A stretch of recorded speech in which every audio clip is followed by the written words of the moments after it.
ዓለም ሁሉ በአንድ ድምፅ ስህተት ነው እያለች አንተ ግን ብቻህን ቆመህ እውነት ነው የማለት ድፍረት አለ። በአራተኛው መቶ ክፍለ ዘመን አንድ ወጣት ዲያቆን እንዲህ አይነት ፈተና ገጠመው። ነገሥታት ተቆጡበት፣ ሰራዊት አሳደደው፣ ጓደኞቹ ከዱት። ዓለም በሙሉ በአንድ ወገን ቆመች፣ እርሱ ግን በሌላ ወገን ብቻውን ቆመ። ዓለም ሁሉ ቢቃወምህስ ተብሎ ሲጠየቅ የሰጠው ምላሽ ዛሬም ድረስ በታሪክ አደባባይ ያስተጋባል። እንግዲያውስ እኔም ዓለምን እቃወማለሁ። የቤተ ክርስቲያን ምሰሶ የመናፍቃን መቅሰፍትና በስደት ዋሻዎች ውስጥ ሆኖ ዓለምን የለወጠው የታላቁ ቅዱስ አትናቴዎስ ሐዋርያዊ አስገራሚ ታሪክ እነሆ። እንኳን ለቅዱስ አትናቴዎስ ዓመታዊ በዓል በሰላም አደረሳችሁ አደረሰን። በአራተኛው መቶ ክፍለ ዘመን መጀመሪያ ላይ ዓለም በታላቅ መናወጥ ውስጥ ነበረች። እስክንድሪያ የጥበብና የንግድ ማዕከል ብትሆንም በውስጧ ግን ሁለት ታላላቅ ፈተናዎች ተደቅነውባታል። በውጪ የሮማ ነገሥታት ክርስቲያኖችን እንደ ሰም የሚያቀልጥ ስደት ያወርዳሉ። በውስጥ ደግሞ የእምነትን መሠረት የሚነቀንቁ ክህደቶች እንደ ማዕበል ተነስተዋል። በዚህ አስፈሪ ዘመን በ295 እና 299 ዓመተ ምህረት መካከል ለቤተ ክርስቲያን የጽናት አምድ እንዲሆን ቅዱስ አትናቴዎስ ተወለደ። የታሪክ መዛግብት እንደሚያስረዱት አትናቴዎስ ከአረማዊ ቤተሰብ የተወለደ ቢሆንም እግዚአብሔር ግን ለታላቅ ዓላማ መርጦት ነበር። አንድ ቀን የሜዲትራኒያን ባህር ዳርቻ ላይ የፀሐይ ብርሃን ሲያርፍ የአሌክሳንድሪያው ፓትርያርክ አባ እለእስክንድሮስ ከሰገነታቸው ሆነው ወደ ባህሩ ይመለከቱ ነበር። በዚያም ሕፃናት በባህሩ ዳርቻ ሲጫወቱ አዩ። ጨዋታቸው ግን ለየት ያለ ነበር። ሕፃኑ አትናቴዎስ ጳጳስ ሆኑ።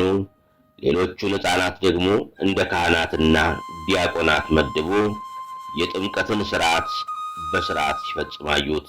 ፓትርያርኩ በዚህ ሕፃን ቁም ነገር ተደንቀው ይህ እንደ ጳጳስ ሆኖ የሚጫወተው ሕፃን ከእኔ በኋላ በመንበረ ማርቆስ ላይ የሚሾመው እርሱ ነው በማለት ትንቢት ተናገሩ። ብዙም ሳይቆይ አትናቴዎስና እናቱ በአባ እለእስክንድሮስ እጅ ተጠመቁ። አትናቴዎስ እያደገ ሲሄድ ሁለት ታላላቅ መሳሪያዎችን ታጠቀ። የመጀመሪያው የዓለም ጥበብ ሲሆን ሰዋስው፣ ስነ መክንዮንና የንግግር ክሂልን እንደ ሰይፍ እስኪሳል ተማረ። ሁለተኛውና ዋናው ግን መንፈሳዊ ጥበብ ነበር። አትናቴዎስ ከእስክንድሪያ ጫጫታ ወጥቶ የምንኩስና አባት ወደ ተባለው ታላቁ አባ እንጦንስ ዘንድ ተጓዘ። እዚያም እንደ ተራ ደቀ መዝሙር ሆኖ ለአባ እንጦንስ እግራቸውን እያጠበና ውሃ እየቀዳ ለረጅም ዓመታት አገለገለ። ይህ የበረሃ ዩኒቨርሲቲ ለወደፊቱ የመከራ ዘመን የማይናወጥ መንፈሳዊ ጥንካሬ ያገኘበት ስፍራ ነበረ። በዚህ ቆይታው የመጀመሪያው ባህታዊ አባ ጳውሊ ሲያርፉ አባ እንጦንስ የአትናቴዎስን መጎናጸፊያ አምጥተው ሥጋቸውን ገነዙበት። አባ እንጦንስም በምላሹ የአባ ጳውሊን የሰሜን ልብስ ለአትናቴዎስ ሰጡት። ይህ ልብስ ለአትናቴዎስ ተራ ጨርቅ ሳይሆን ከቅዱሳን አባቶች የተቀበለው የቅድስናና የጽናት ውርስ ነበረ።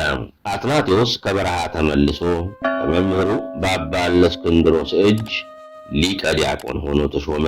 ሆኖም ግን ቤተ ክርስቲያን በታሪኳ አይታው የማታውቀው ታላቅ ማዕበል ተደቀነባት። አርዮስ የተባለ ቄስ ወልድ ፍጡር ነው የሚል መርዛማ ትምህርት ማሰራጨት ጀመረ።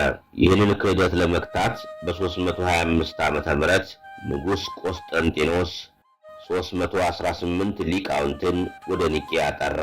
በዚህ ታሪካዊ ጉባኤ ላይ አረጋዊው ፓትርያርክ ገና የ27 ዓመት ወጣት የነበረውን አትናቴዎስን ይዘው ቀረቡ።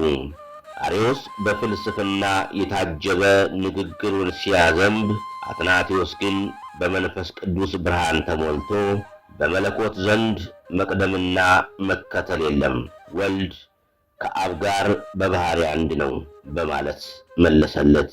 አርዮስ ዓለም ሁሉ እኔን እየተከተለ ነው ሲለው፣ አትናቴዎስ በቆራጥነት ዓለም ሁሉ ቢቃወመኝ እንኳ እኔ ግን ዓለምን እቃወማለሁ በማለት ታሪክ የማይረሳውን ምላሽ ሰጠ። የኒቅያ ድል ለአትናቴዎስ የሰላም ሳይሆን የመከራ በር ከፋች ሆነ። አርዮሳውያን በቤተ መንግሥት የነበራቸውን ተጽዕኖ በመጠቀም ሊቁን ለማጥፋት ቆረጡ። አትናቴዎስ ለ45 ዓመታት በመንበሩ ላይ ቢቆይም 17 ዓመታትን ያሳለፈው በ5 መራራ ስደቶች ነበር። የመጀመሪያው ስደት በ335 ዓመተ ምህረት በሐሰት ክስ ወደ ጀርመን ትሬብስ ተሰደደ። ሁለተኛው ስደት በ339 ዓመተ ምህረት አርዮሳዊው ንጉሥ በኃይል ሊሽረው ሲል ወደ ሮም ሸሸ። ሦስተኛው ስደት በ356 ዓመተ ምህረት ወታደሮች በሌሊት ቅዳሴ ላይ ቤተ ክርስቲያንን ሲከቡት በተአምር በመካከላቸው አልፎ ወደ ግብፅ በረሃ ገባ። 6 ዓመታትን በዋሻ ውስጥ አሳለፈ። አራተኛው ስደት በ362 ዓመተ ምህረት ከአዲዮ ንጉሥ ጁሊያን ሊገድለው ሲያሳድደው በናይል ወንዝ ላይ በጀልባ ተደበቀ። አምስተኛው ስደት 365 ዓመተ ምህረት ለ4 ወራት ያህል በአባቱ መቃብር ቤት ውስጥ ተሸሸገ። እነዚህ 5 ስደቶች ለአትናቴዎስ የስድብ ሳይሆን የድል አክሊሎች ነበሩ። እያንዳንዱ ስደት ለእውነት የተከፈለ የከበረ መሥዋዕትነት ነበር። አትናቴዎስ በስደትና በዋሻ ውስጥ ሆኖ የከተባቸው ድርሳናት ዛሬም ድረስ የኦርቶዶክሳዊት እምነት መሠረቶች ናቸው። ነገረ ሥጋዌ ገና በወጣትነቱ የጻፈውና አምላክ ለምን ሰው እንደሆነ የሚያብራራ ድንቅ መጽሐፍ ነው። በአርዮሳውያን ላይ የተጻፉ ድርሳናት ክህደትን በመጽሐፍ ቅዱስ ማስረጃዎች አመድ ያደረገበት ተወዳዳሪ የሌለው መጽሐፍ ነው። ገድለ አባ እንጦንስ የምንኩስናን ሕይወት ለዓለም ያስተዋወቀበትና በዘመኑ በዓለም ዙሪያ በስፋት የተነበበ መጽሐፍ ነው። 39ኛው የፋሲካ መልእክት 367 ዓመተ ምህረት ዛሬ መላው ዓለም የሚጠቀምባቸውን 27ቱን የሐዲስ ኪዳን መጻሕፍት ዝርዝር ለመጀመሪያ ጊዜ ለይቶ ያስቀመጠበት ታሪካዊ መልእክት ነው። አትናቴዎስ ከ1700 ዓመታት በፊት የኖረ አባት ቢሆንም ዛሬ ላለው ትውልድ ትልቅ ትምህርት አለው። ዛሬ ዓለም በጅምላ አስተሳሰብ በምትነዳበትና እውነት በቁጥር ብዛት በምትለካበት ዘመን አትናቴዎስ ግን እኔ ከእውነት ጋር ነኝ ብሎ ብቻውን መቆምን ያስተምረናል። በዲጂታል ዓለም የሐሰት መረጃ በበዛበት ዘመን እርሱ እውነተኛውን መጽሐፍ ቅዱስ ለይቶ እንደሰጠን ሁሉ እኛም እውነተኛውን መረጃ የመለየት ንቃት እንዲኖረን ያሳስበናል። በተጨማሪም በሕይወት የሚገጥሙንን ፈተናዎችና ስደቶች እንደ አባታችን ለፍሬያማነት እንድንጠቀምባቸው ያበረታታናል። አትናቴዎስን መምሰል ማለት ለእውነት መቆም ብቻ ሳይሆን በእውነት ውስጥ መኖር ማለት ነው። ከ45 ዓመታት ተጋድሎ በኋላ በ373 ዓመተ ምህረት ግንቦት 7 ቀን ይህ ታላቅ አምደ ሃይማኖት ከዚህ ዓለም አረፈ።